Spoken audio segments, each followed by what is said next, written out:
Bem, eu já prego por aí tem algum tempo, mas eu sempre que vou pregar, penso na seriedade do que a gente está fazendo. Os reformadores tinham uma expressão muito interessante para a pregação. Eles diziam que pregação é vox dei, é voz de Deus.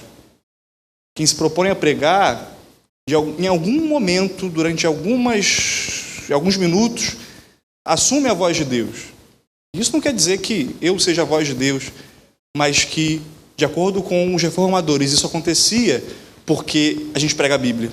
Se a Bíblia é a palavra de Deus, a gente se torna a voz de Deus, porque no momento em que a gente está pregando a Bíblia, a gente se torna a voz de Deus. A gente não é inerrante, a gente não é perfeito, mas a partir do momento que a gente fala as palavras de Deus, a gente pode considerar que é a voz de Deus que a gente está ouvindo. O ato de pregar é muito sério, o ato de ouvir também. Que a gente possa, durante essa série que está começando, ter essa experiência profunda com a palavra do Deus a quem nós servimos, do Deus que nos chamou, que nos conduziu e que tem nos trazido e atraído até Ele. A gente vai começar então no capítulo 1 de Filipenses. Nossa mensagem vai tentar abarcar todo o capítulo. Tarefa difícil. A gente tem poucos minutos, mas ainda que a gente tenha 30 versos para ler, a gente consegue encontrar uma unidade muito bonita no pensamento do apóstolo Paulo nessa carta curta e que nos impressiona pela sua beleza. Um amigo, uma vez comentando, disse que Filipenses para ele o impressionava pela quantidade de versos bonitos por metro quadrado. E realmente a gente consegue encontrar muitos textos bonitos no decorrer do livro de Filipenses. Mas se os versos são, muito mais é a mensagem que a gente vai poder usufruir. Líderes de igreja, membros de igreja pensam em como ter uma igreja mais firme, uma igreja mais forte. Pensam em como levar a igreja a uma adoração mais sincera, a uma firmeza espiritual. Eu acredito que o livro de Filipenses é muito útil para nós à medida que nós entendemos que essas características eram manifestadas nessa igreja. Diferente da maior parte das cartas do apóstolo Paulo, Filipenses não mostra uma série longa de problemas a serem resolvidos. O que a gente vê é o relato de um fundador de uma igreja alegre, feliz, por ver que essa igreja está avançando. Se a gente quer, então, ver uma igreja que avança, que cresce em todos os sentidos, que tem uma adoração mais genuína, a gente faz muito bem em dedicar algum tempo em pensar nos Filipenses e em relembrar o que Paulo disse para eles 2000 anos atrás. Nós vamos orar, pedir que Deus seja conosco nesse momento, nos dando iluminação para compreender a inspiração dele. Senhor, nós somos gratos porque o Senhor nos deixou a sua palavra, porque ela conduz as nossas vidas individuais e também a vida da tua igreja. A gente quer te pedir, ó Deus, então, que nesse momento, Senhor, nos ilumine a mente para que nós possamos compreender o que o Senhor revelou ao teu povo lá atrás e continua sendo aplicado hoje. Esse é o nosso desejo, no nome santo de Cristo Jesus. Amém. Verso 1. Paulo e Timóteo, servos de Cristo Jesus, a todos os santos em Cristo Jesus que estão com os bispos e diáconos em Filipos. Graça a vós e paz da parte de Deus, nosso Pai, e do Senhor Jesus Cristo. Aqui Paulo está, obviamente, afirmando que ele estava se correspondendo com aquela igreja juntamente com Paulo. Mas me chama a atenção já duas características aí. A gente leu 2 versos em que 3 vezes o nome de Jesus é evocado. Primeiro, Paulo, como plantador de igreja, se coloca como servo. Depois ele coloca a igreja como santos e deseja graça e paz.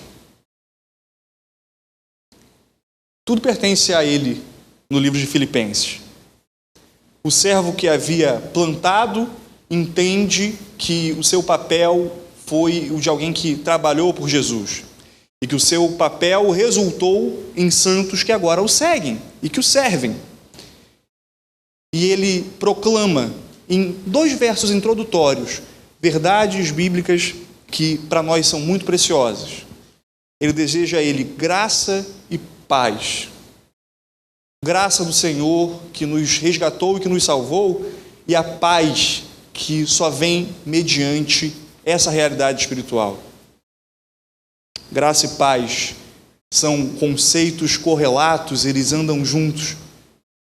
Cristo promoveu entre nós e Deus paz, nos purificando de todo o pecado e nos tornando santos, nos tornando de uso separado e exclusivo dele.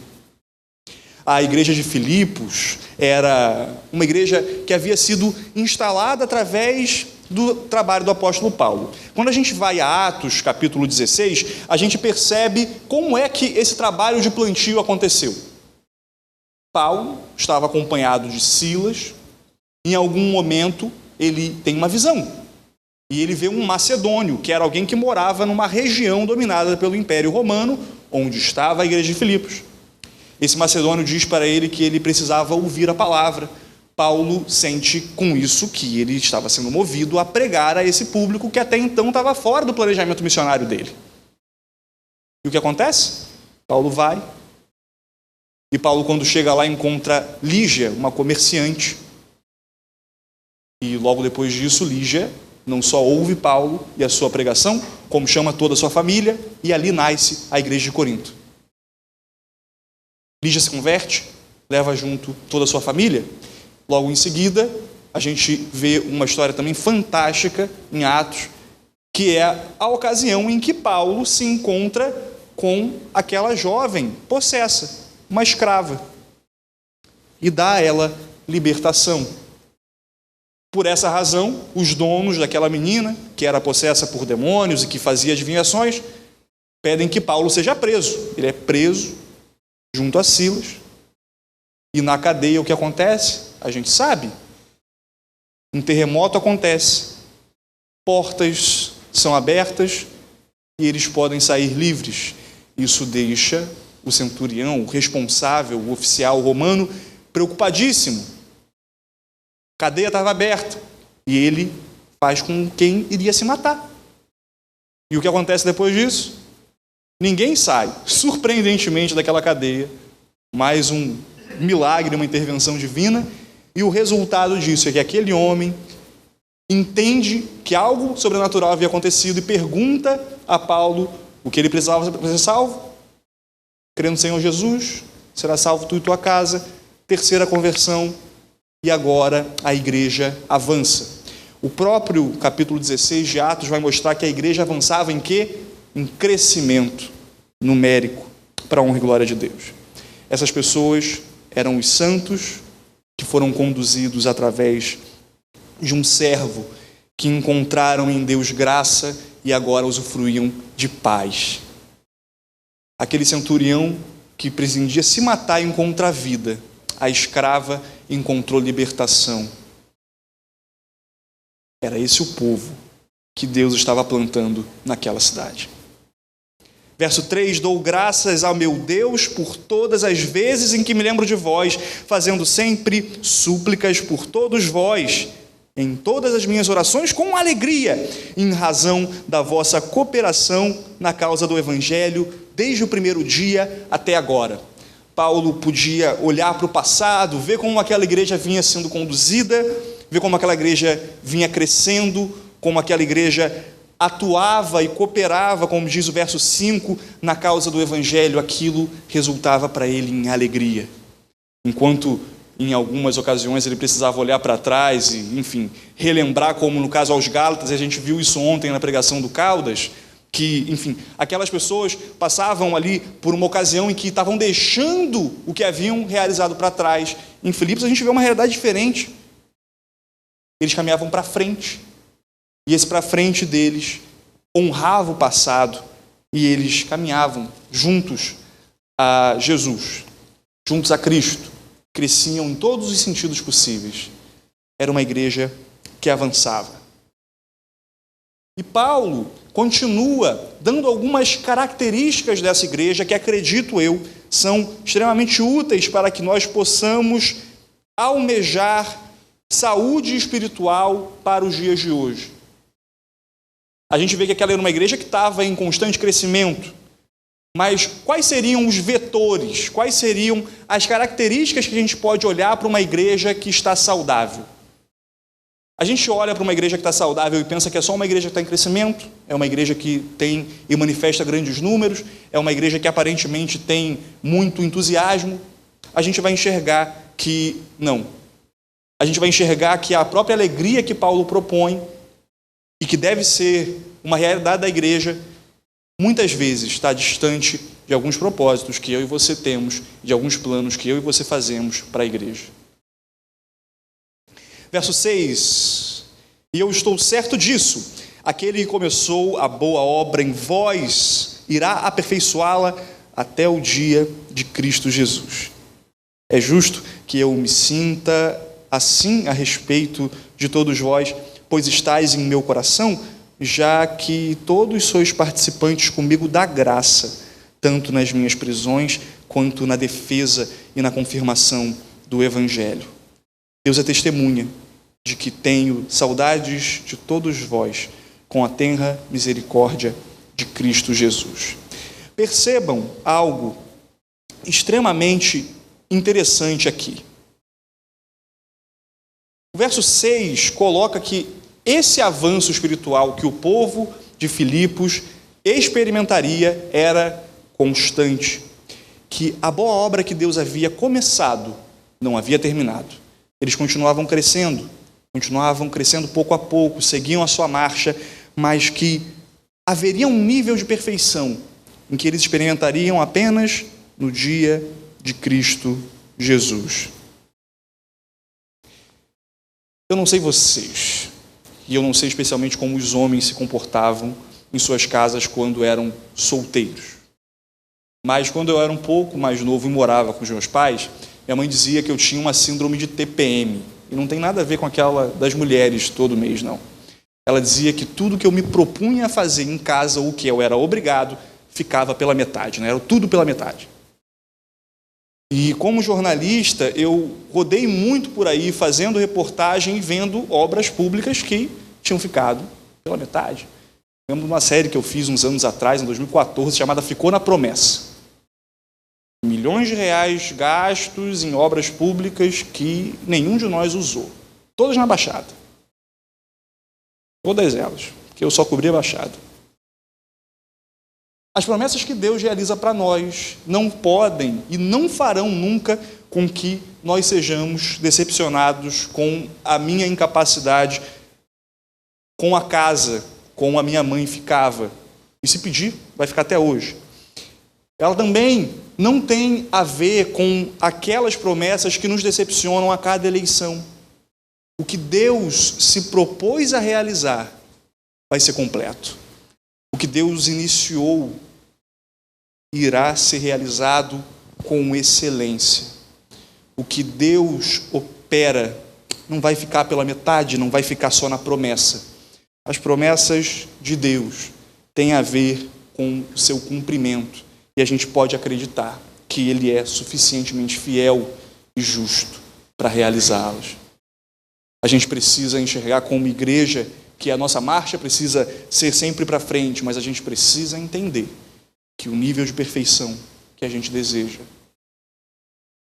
não vai ser real enquanto nós não estivermos com o Senhor da igreja. Enquanto nós formos servos e santos, como Paulo propõe, a gente não vai alcançar o nível de perfeição que Deus propõe. Mas enquanto nós fizermos todas essas coisas, nós estaremos em constante avanço para com Ele.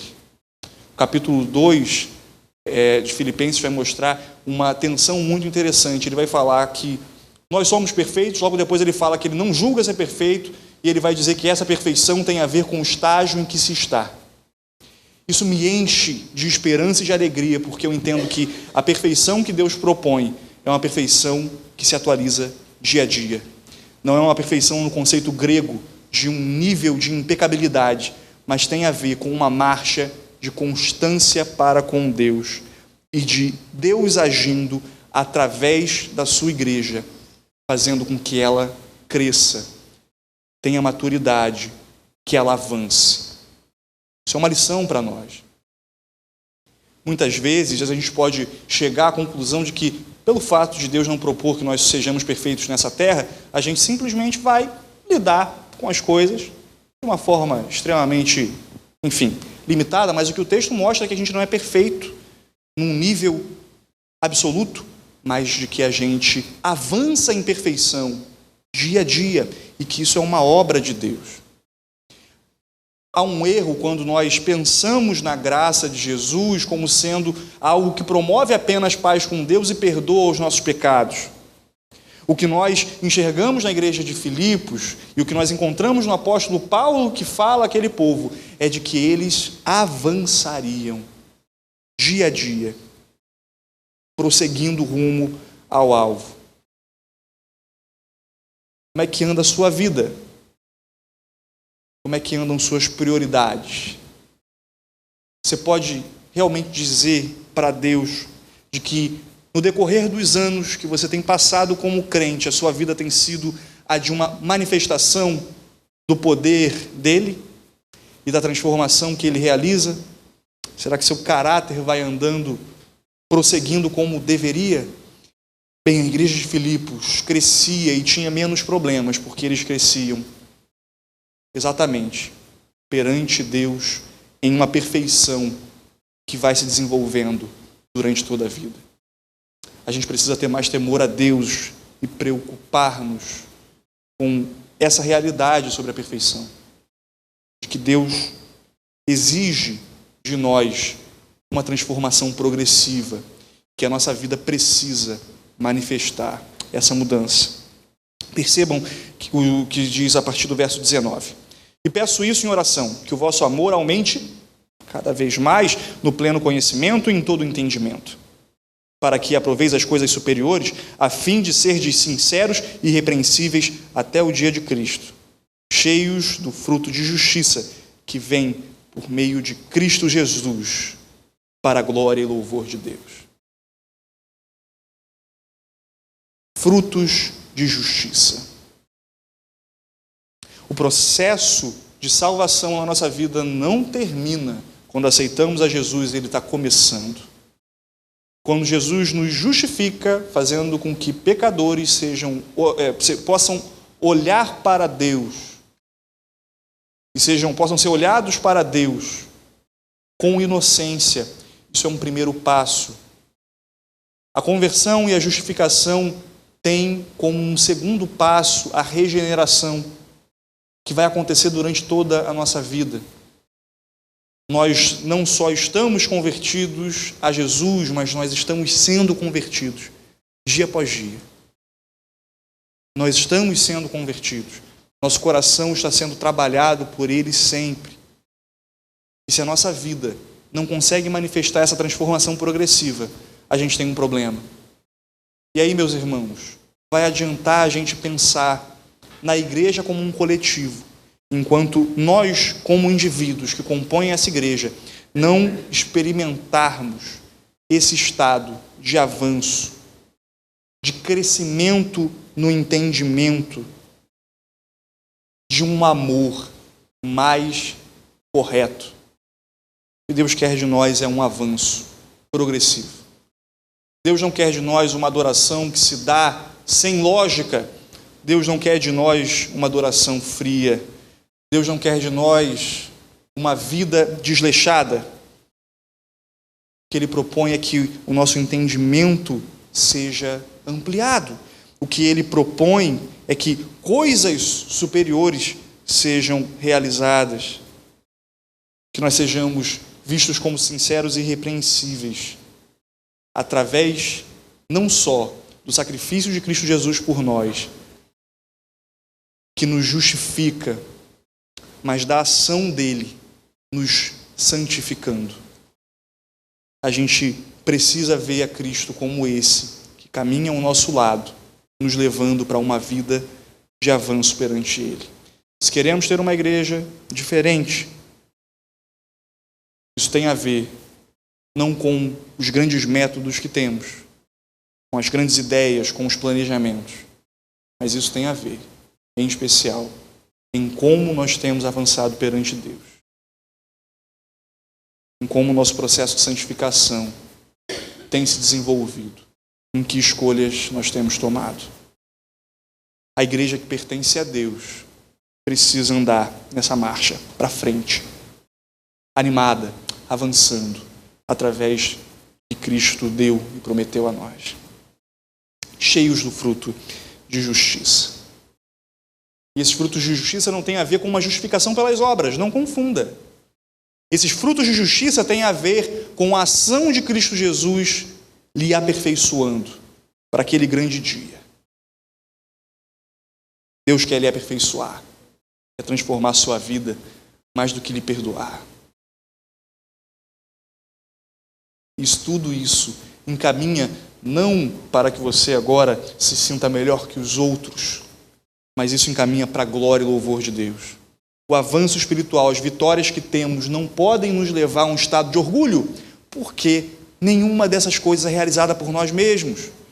Elas vêm através de Jesus e elas acontecem para Ele. A vida do crente, a vida do cristão, a vida da igreja acontece e só poderá avançar através da glória e do poder de Deus. Louvamos a Ele quando vencemos pecados. Louvamos a Ele quando dizemos não para as nossas tentações. Nós não louvamos a Ele apenas quando cantamos. Nós não louvamos a Ele apenas quando entregamos as nossas ofertas. Nós louvamos a Ele quando vivemos uma vida de avanço perante Deus. Verso 12. Quero que saibais que as coisas que me aconteceram contribuíram para o avanço do Evangelho, a tal ponto de ficar claro para todos, para toda a guarda pretoriana e a todos os demais, que é por Cristo que estou na prisão. Verso 14, preste atenção. E animados pelas minhas prisões, a maior parte dos irmãos no Senhor tem muito mais coragem para falar sem medo da palavra de Deus. Bem, eu falei agora há pouco sobre métodos, e falei sobre planejamento, falei sobre, enfim, coisas que a gente pensa e planeja, e no início de ano como esse, a gente tem metas pessoais, a gente tem metas para a igreja, a gente pensa muito no que a gente pode fazer. E, bem, eu acredito que vocês são bem parecidos comigo. O que a gente pensa, especialmente quando está na liderança, é o que a gente pode fazer melhor. Como é que a gente pode trabalhar no evangelismo para que ele seja mais eficaz? Bem, a gente tem reformas e reparos para fazer na igreja. Como é que a gente vai conseguir encaminhar com essas coisas? Como é que a gente vai conseguir fazer com que o ambiente seja mais propício, seja mais correto? Como é que a gente vai conseguir fazer? A gente se preocupa muito com a gente. E a gente pensa também em como a gente pode animar aqueles que estão caídos, acudir os aflitos, acordar os que dormem enquanto o dia do Senhor se aproxima. Todas essas preocupações são legítimas. O problema é que, às vezes, a gente pensa numa animação que tem muito pouco a ver com o que Deus tem a dar para nós.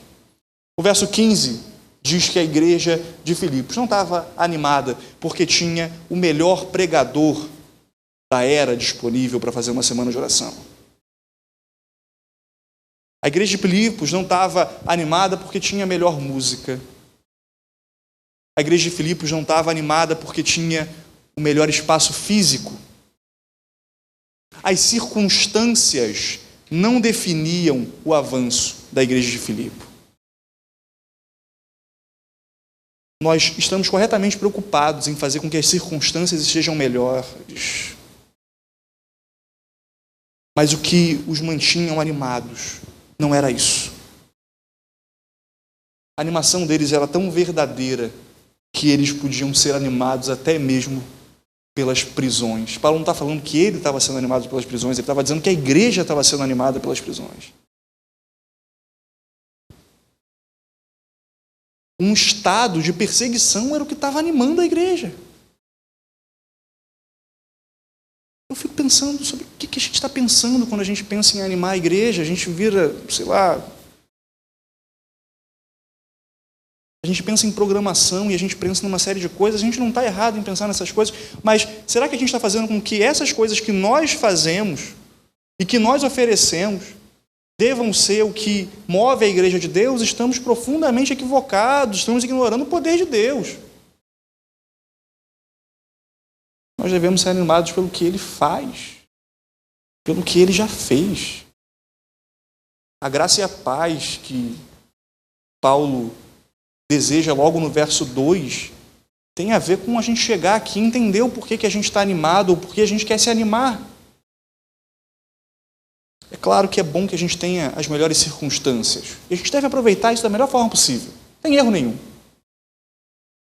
A gente deve se preocupar em tornar a mensagem contextualizável e compreensível para as pessoas que não estão nem um pouco preocupadas com igrejas diferentes de eu e você.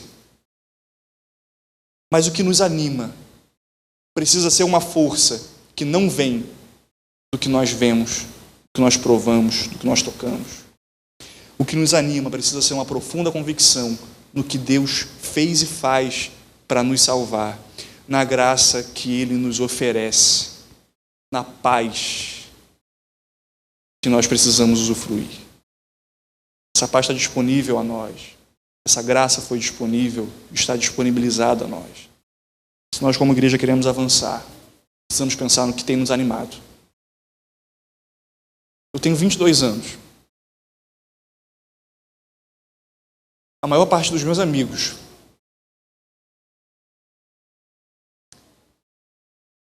da igreja apostatou.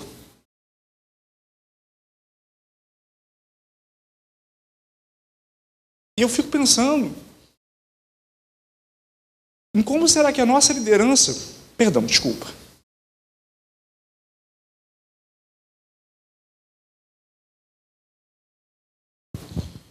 Em como a nossa liderança no passado pensou que a gente precisaria ser animado por coisas que eles ofereciam para a gente. A gente não vai ser animado por essas coisas que a gente faz. Enquanto a gente não conhecer essa graça e usufruir da paz que Deus oferece, a gente vai ter muito pouco para pensar em ter uma igreja que avança de verdade. A gente vai ter momentos altos e baixos que vão ser conduzidos pelas circunstâncias externas que estão aí à frente. Mas a gente nunca vai experimentar essa animação verdadeira que a igreja de Filipos experimentou e que está disponível para nós hoje, da mesma forma que a graça e a paz de Deus são colocadas, da mesma forma que a pregação é colocada, da mesma forma que a palavra de Deus é dada.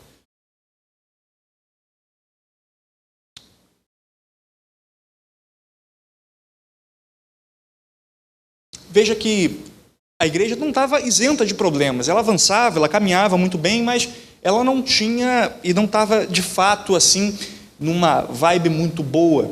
Perceba o que Paulo agora vai dizer no verso 15. É verdade que alguns pregam Cristo até mesmo por inveja e discórdia, mas outros o fazem com boas intenções. Esses o fazem por amor, sabendo que fui posto aqui para a defesa do Evangelho. Mas aqueles que anunciam a Cristo por discórdia, não com sinceridade, pensando que assim podem aumentar o sofrimento das minhas prisões. Mas que importa? De qualquer forma, contanto que Cristo seja anunciado, quer por pretexto, quer não, alegro-me com isso.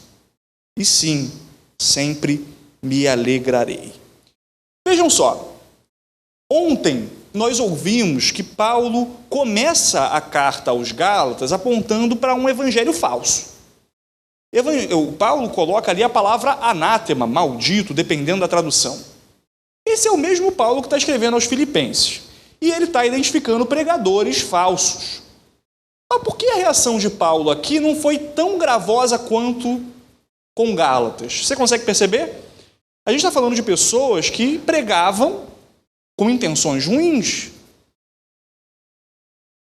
enquanto aos Gálatas também. Essa diferença me preocupa pessoalmente e deveria preocupar você também. Veja que o mesmo Paulo que está lidando com isso, ele está dizendo que importa que Cristo seja anunciado. Isso quer dizer, irmãos, que é possível que muitos homens, muitos pregadores, eu e você, preguemos a verdade, tendo intenções muito ruins no coração. A gente pode estar preocupado em pregar a verdade para um engrandecimento próprio e pessoal.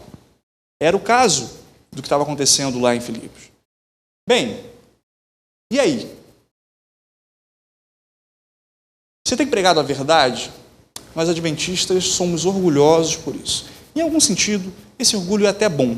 A gente acredita que Deus nos concedeu a oportunidade de fazer parte de um movimento que restaura as verdades que foram esquecidas.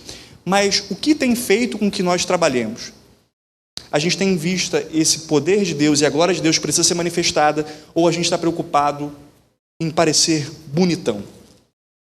A gente está preocupado em, enfim, fazer com que a igreja cresça para que o nosso nome seja engrandecido como líderes ou para que o nome de Deus seja engrandecido como Senhor? A gente pode pregar a verdade com intenções ruins no coração. E isso não é um problema menor do que pregar mentira. Porque ainda que outros sejam convertidos através dessa pregação na verdade, a gente vai estar caminhando para a perdição. Uma igreja que quer viver como Filipos precisa fazer as coisas certas pelos motivos certos. Calibre o seu coração. Pensa no porquê você está fazendo o que está fazendo. Não deixa de fazer. Faz mais. Mas faz pelos motivos corretos. Seja movido para trabalhar na obra do Senhor por razões que deem glória ao nome dele e não ao seu. Por quê? Porque a pregação, verso 19, pois sei que isso resultará em salvação para mim, pela vossa súplica e pelo socorro do Espírito de Jesus Cristo. Segundo a minha intensa expectativa e esperança de que em nada serei decepcionado. Pelo contrário, com toda a ousadia, tanto agora como sempre, Cristo será engrandecido em meu corpo, quer seja pela vida, seja pela morte. Pois para mim o viver é Cristo e o morrer é lucro. Mas se o viver no corpo resulta para mim em fruto para o meu trabalho, não sei então o que escolher. Sinto-me, porém, pressionado de ambos os lados. Tenho um desejo de partir e estar com Cristo, pois isso é muito melhor. Todavia, por vossa causa, acho mais necessário permanecer no corpo. E tendo essa confiança, sei que ficarei e permanecerei com todos vós para vosso desenvolvimento e alegria na fé, para que cresça o motivo de vos orgulhardes em Cristo Jesus, por minha causa, pela minha presença de novo entre vós. A igreja de Filipos também tinha um líder que estava mais preocupado com o avanço da obra de Deus do que com seu próprio conforto.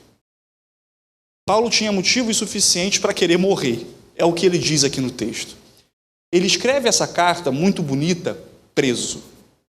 E preso numa cadeia romana que não era tão legal quanto a gente pode imaginar. Que era, de certo modo, pior do que o que a gente vê aí no jornal com as penitenciárias. E o que Paulo vai dizer é que, ainda que ele tivesse razões suficientes para querer descansar, ele se sentia numa situação muito difícil. Porque entre descansar e entre ver que os outros estavam avançando através do trabalho dele, era preferível estar onde?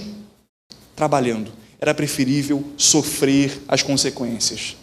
Era preferível carregar o peso do Evangelho. Bem, se nós queremos uma igreja parecida, ainda que de longe, com a de Filipos, a gente precisa de líderes que prefiram, ainda que com dor e dificuldade, caminharem com Deus.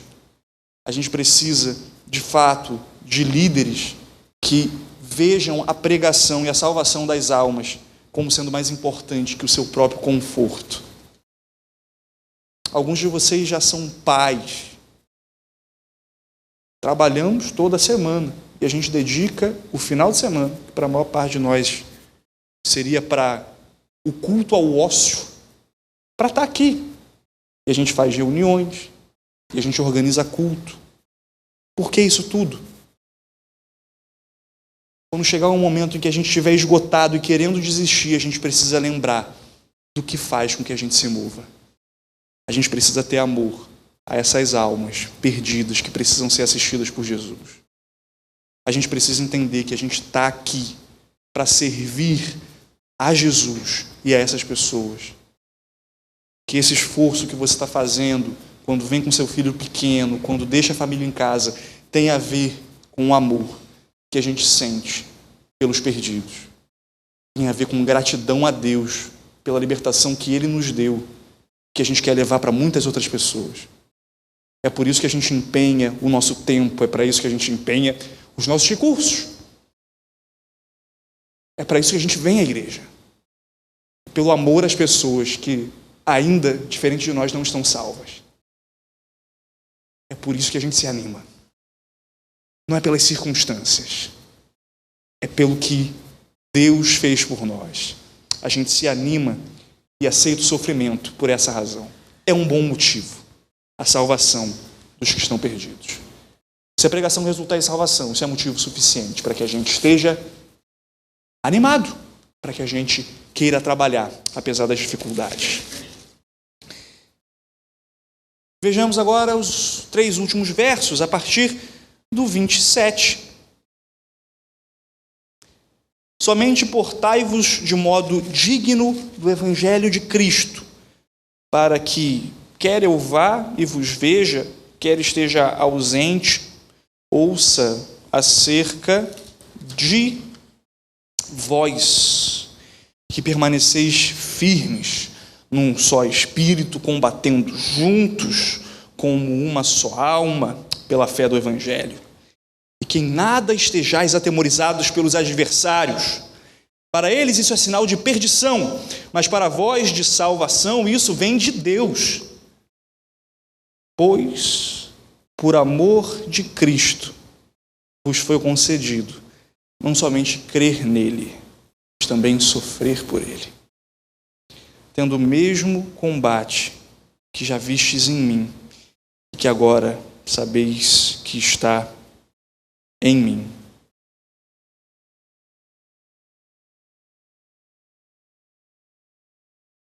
Se a gente tivesse no computador, eu poderia dizer que essas palavras dariam na nossa mente um símbolo muito parecido com aquelas do antivírus atualizado. A gente está começando o ano e você pode estar com várias pretensões para a igreja. Você pode estar com vários sonhos para realizar. Você pode estar super animado, como também pode estar esgotado, cansado. Cada um está num momento diferente, é difícil a gente conseguir planificar tudo.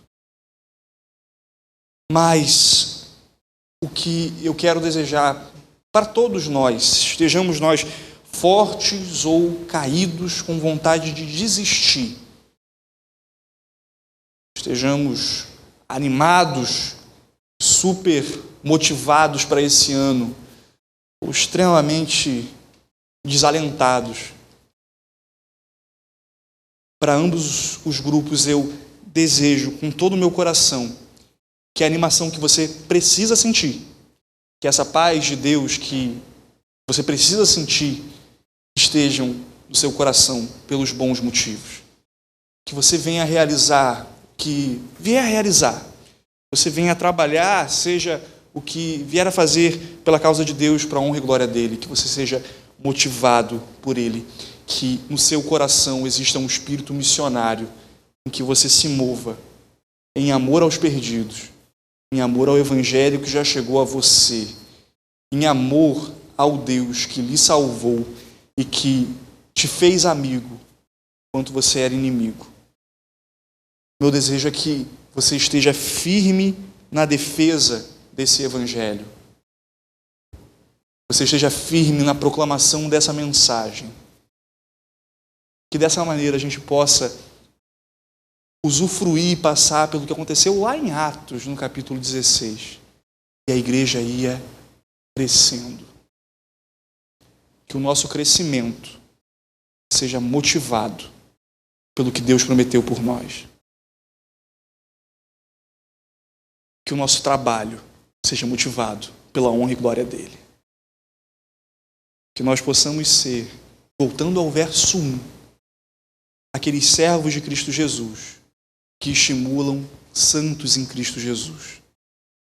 E que a nossa igreja possa ser cheia de oficiais romanos convertidos, possa ser cheia de ex-endemoniados, possa ser cheia de comerciantes que entendem que agora a sua lábia não vai ser só para as vendas, mas vai ser trabalhada no avanço da obra de Deus. Vamos orar.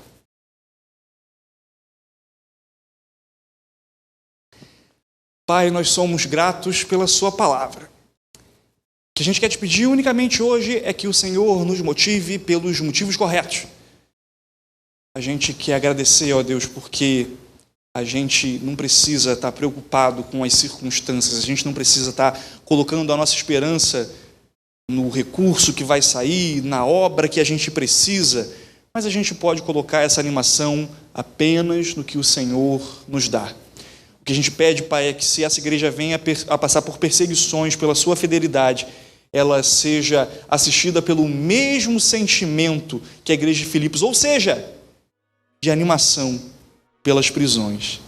Que nós sejamos, ó Deus, animados pelos motivos corretos, que nós trabalhemos muito pelos motivos corretos, que a gente não veja a nossa própria glória, mas que nós desejemos a Tua glória sendo manifestada através da salvação dos perdidos, dentre os quais estivemos nós um dia e que fomos resgatados pela pregação. Que nós possamos crer em Ti e no Seu poder para transformar a igreja que pertence a Ti. É o que nós pedimos e agradecemos, ó Deus, em nome de Jesus. Amém.